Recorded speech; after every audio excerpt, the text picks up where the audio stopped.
Hay muchos conceptos erróneos sobre las geishas.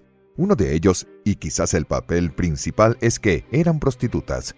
La difusión de esta creencia oscureció la rica historia de las geishas y devaluó sus habilidades como artistas profesionales. Al fin y al cabo, la principal tarea de una geisha era entretener a sus clientes mediante el arte y la conversación ingeniosa. La vida de las geishas históricas era muy diferente de la noción occidental de las geishas como prostitutas que frecuentaban los burdeles. Las geishas se someten a un agotador entrenamiento para obtener el codiciado título.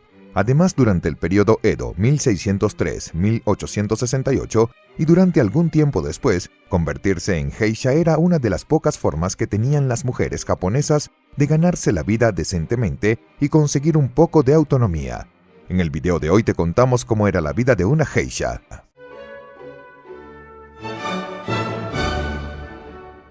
Las primeras geishas no eran mujeres, sino hombres.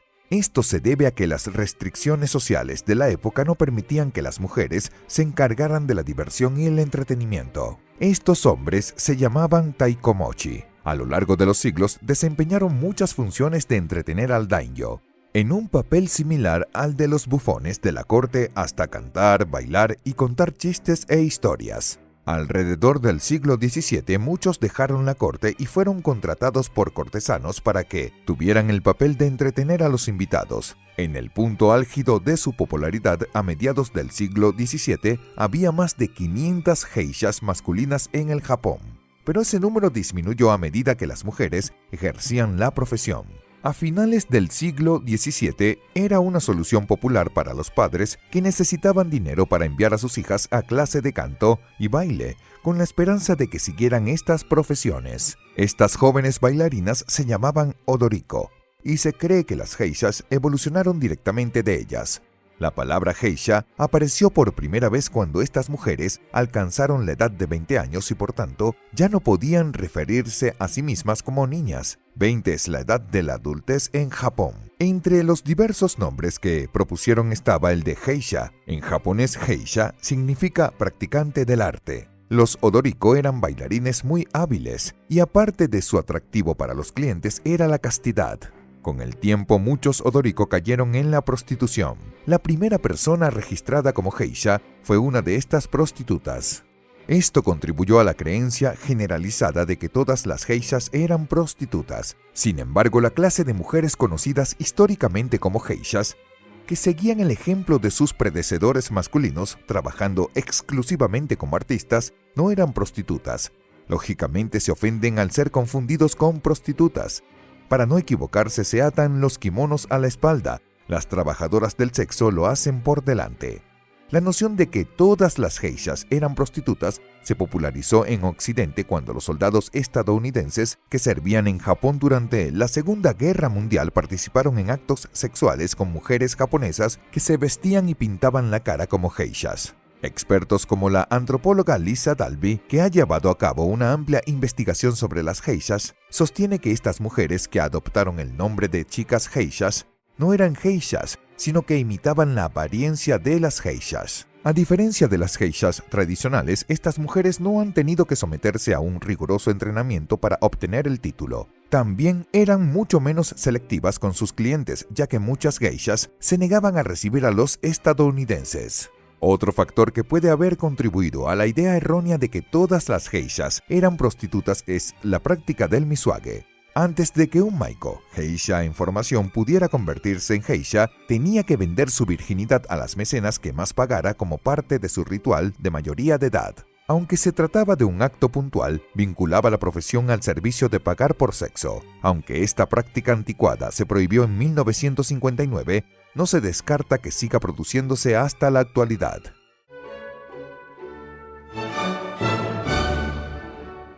El papel principal de las geishas era el de animadoras. Las geishas eran entrenadas para cantar, bailar y tocar el shamisen y otras artes escénicas. Con el tiempo, las geishas se ganaron una reputación de expertas en una o varias de las artes que practicaban y los clientes buscaban geishas en función de su experiencia.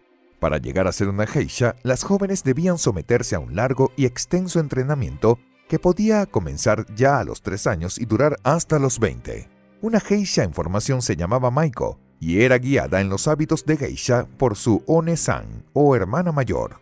Además de perfeccionar diversas artes escénicas, los maiko tuvieron que aprender caligrafía, ikebana, arreglo floral y cómo entablar una conversación cautivadora con los clientes. También aprendieron a maquillarse de forma complicada, lo que después de años de práctica seguía llevando horas, y a peinarse. Como se tardaba mucho en terminar el peinado, para no deshacerlo, las geishas tenían que dormir sobre un ladrillo de madera. Sin embargo, las geishas mayores podían y pueden llevar peluca. Los aprendices también deben aprender a hablar y a caminar con gracia, haciendo equilibrios sobre altos zuecos de madera.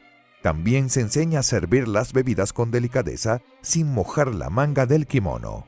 Al finalizar el entrenamiento, la aprendiz adquirirá el estatus de geiko y varios kimonos. Los maikos tienen cola, cuello estampado, mangas enormes y un cinturón ancho que cae en cascada por la espalda. El geiko es discreto, con un cuello blanco y un suave bordado. Hechos de seda, puede costar alrededor de $10,000. Un funcionario de la casa les ayuda a ponérselos. Todo este riguroso entrenamiento tiene un propósito. Las geishas deben hacer que la reunión sea un éxito. Las contratan hombres que quieren hacer negocios y divertirse. Sirven bebidas y comida, cantan, bailan, hablan sin sexo. El código ético exige confidencialidad. No se puede comentar nada de lo que se escucha. Y no es barato presenciar el arte de una geisha. Una sesión cuesta por término medio $6,000. Las geishas marcan la hora del servicio con la ayuda de incienso, que queman en 2 horas. No todas las geishas tenían las mismas funciones. Por ejemplo, las shiro, blancas, eran estrictamente animadoras. Las kido, puerta, permanecían en la entrada de las casas, tocando el shamisen para atraer a los clientes. Y estaban las joro, que no eran geishas, sino prostitutas, algo cercano a la noción tradicional occidental de geisha.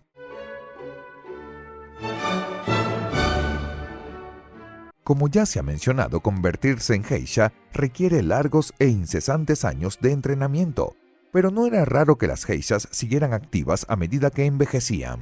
Después de todo, una geisha con más años en su currículum tendría más experiencia y probablemente tendría más talento.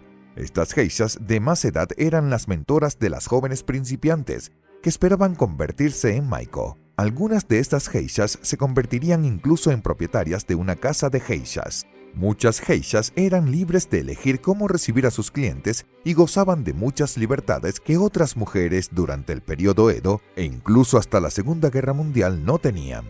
Las geishas eran de las pocas mujeres que obtenían sus propios ingresos.